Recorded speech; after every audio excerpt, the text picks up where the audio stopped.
कहते हैं कुछ जगहों पे समय थम जाता है और कुछ जगह खून पीकर ही जिंदा रहती है। ये कहानी है राजस्थान के एक वीरान गांव भूतगढ़ की, जहां एक बंजर हवेली थी।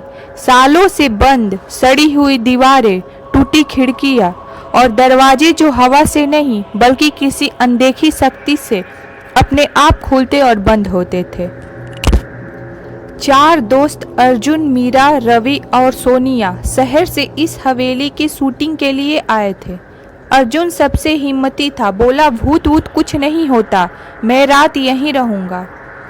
रात के 2 बजे अर्जुन ने कैमरा ऑन किया और जैसे ही हवेली से सबसे पुराने कमरे में घुसा, उसके कानों में किसी औरत के चीखने की आवाज़ आई, बहुत दूर से आती हुई, लेकिन जैसे ये सीधे उसके अंदर उतर रही। फिर दरवाजा बंद, कैमरा नीचे गिरा और अगले दिन अर्जुन की लाश लटकी हुई मिली, आंखें बाहर निकली हुई और उसकी जीभ आधी काटी गई थी।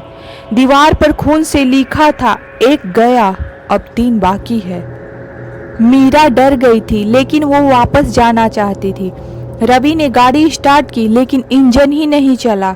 मीरा ने कहा, मैं पैदल ही निकल जाती हूँ। जैसे ही वो हवेली के गेट से बाहर निकली, कुछ खींचकर उसे जमीन के नीचे खींचने लगा। उसके चीखने की आवाज़ सिर्फ रवि और सोनिया ने सुनी। भागते हुए पहुंचे तो देखा जमीन में एक गड्ढा खुला था और मीरा का चेहरा मिट्टी में आधा दबा हुआ, आंखें खुली लेकिन धड़कन बंद। अब 2 मर गए थे, 2 बचे थे। रवि अब पागल हो रहा था, बोला यह सब झूठ है, कोई हमें डरा रहा है, मैं पता लगाऊंगा। रात को रवि ने एक कमरे में कैमरा लगाया और कैमरा में जो देखा, एक औरत बिना चेहरा, बाल जमीन तक लटकते हुए, हाथों में किसी का सिर पकड़े हुए और उसकी आंखें जल रही थी।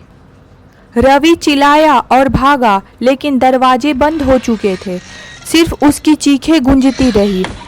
सुबह सोनिया ने जो देखा वो उसकी आखिरी चीख थी।